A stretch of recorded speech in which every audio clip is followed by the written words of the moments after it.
Assalamu alaikum wa rahmatullahi ta'ala wa barakatuh. To all viewers, I'm Osaf Rahman. The today topic is pretty interesting. It's a very common thing you all must have heard, halal and haram.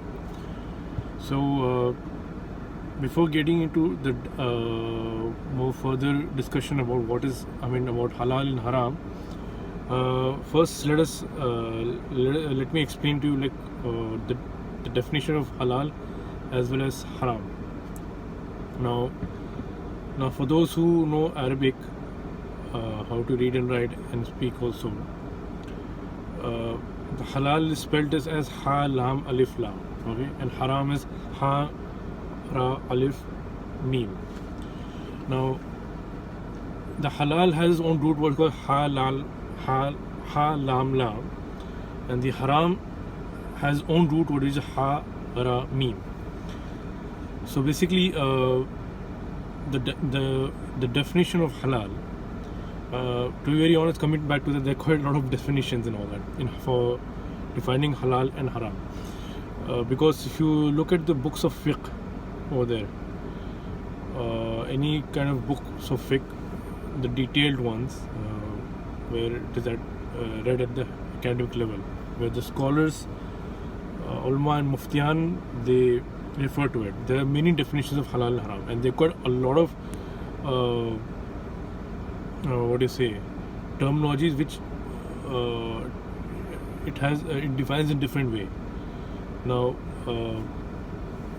for people who know Arabic, like if haram and halal, the root word, if anyone have learned ilm sarf, the root word can be changed to any kind of it. So, and to change it to anything, it kind of has, the root word is same, but it kind of mean different. That's what. So the Arabic language itself defines this way. But when one goes into the further level of defining those words in the fiqhi terminology, it goes more further. The translation becomes more further. So I'm not getting into that also right in this video currently. So the simple definition of halal is that the one thing which has given the permission or allowed to do that work, where there's no restrictions and all that. And the Islamic terminology is by Allah subhanahu wa ta'ala and Rasulullah sallallahu alaihi wasallam has permitted, has given, has allowed to perform kind of act, to do something without any restrictions. That's the definition of halal. And for the haram, in a similar way, the definition of haram is that the thing which tries to stop you from doing some work, which kind of prohibit to do some work, forbid to you do some. And going to Islamic terminology is the Allah subhanahu wa ta'ala and Rasulullah sallallahu alaihi wasallam, which stops you or commands to you to not to do that particular work, to forbid you and to prohibit you to do the particular kind of work. So that's the simple definition of halal and haram. Now going to further that thing, there are basically a broad categories of halal and haram, which there's a criteria basically. There's a criteria which comes under what level of it. Basically there are 5 kind of category which comes between the parameter limit of haram and halal. But if for the other school of thought, like for Hanafi, it is 7.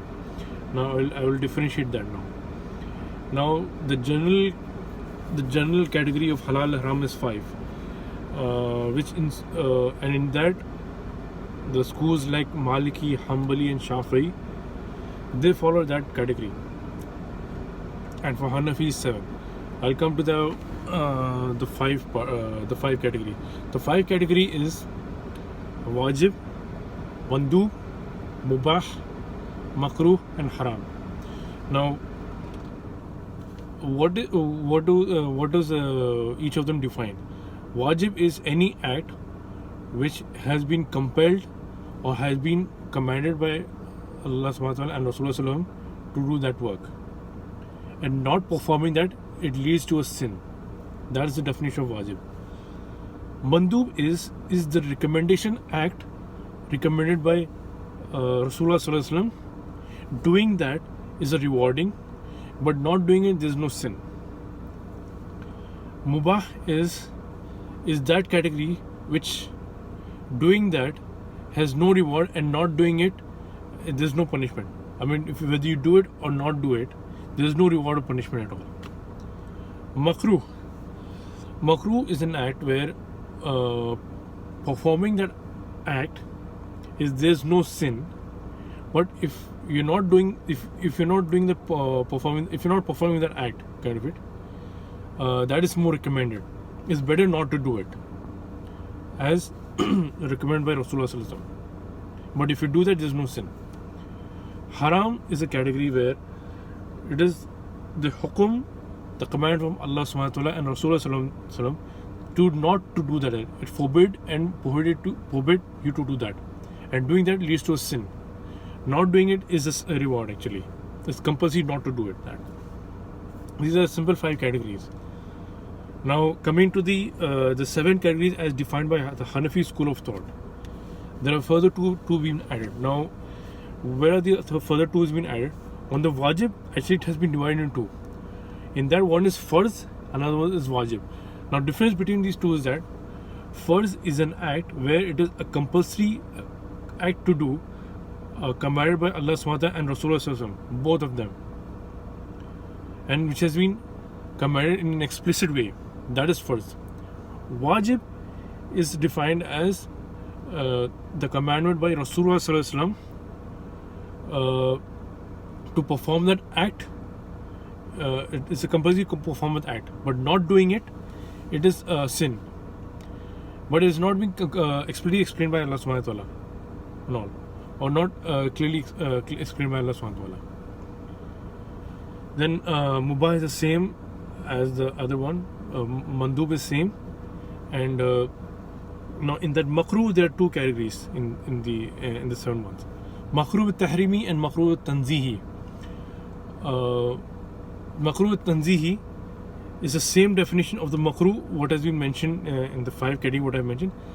In the makruh tahrimi is an act where performing that act is completely disliked, but not haram. If you avoid that thing, that is more better. You should do that, and it is required to not to do that. But if you do that, it is not a major sin. It is a minor sin, but it's not haram, and it has been recommended and commanded by Rasulullah, but there is no explicit command by Allah Subhanahu wa Taala.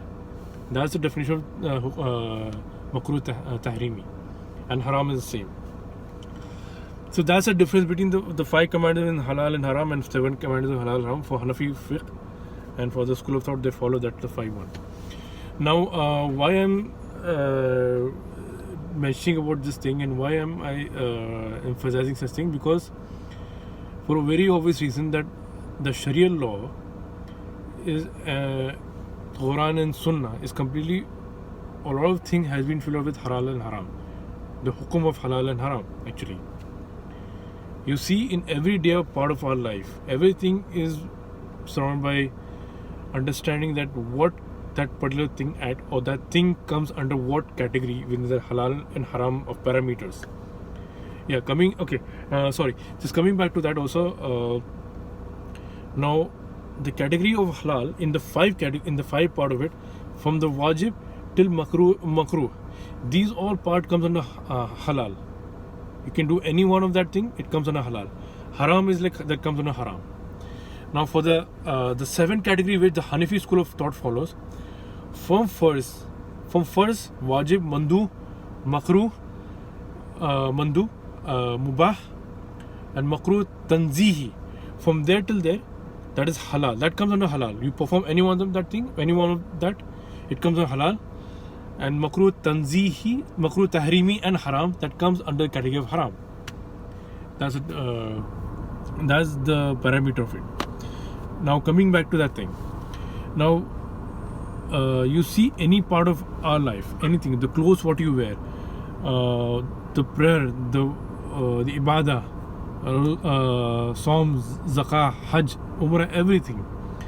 The Mamlat, the dealing with with the transaction dealing and all that, from the business level, from the personal level, all right.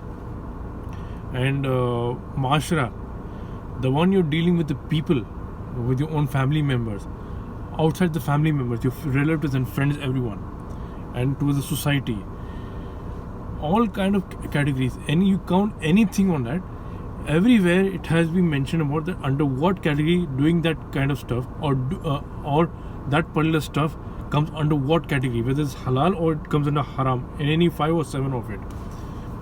So that itself has a very influential part in our life, that the Sharia law has given us a category that you do any kind of work, measure that, take that particular measurement under those parameters of category, that under what act does it come under, and you need to act accordingly if whatever category it comes, whether the Sharia basic law or the application of Sharia, which is the fiqh aspect. The scholars, ulama and muftiyan, they all actually look at everything from those basic categories actually.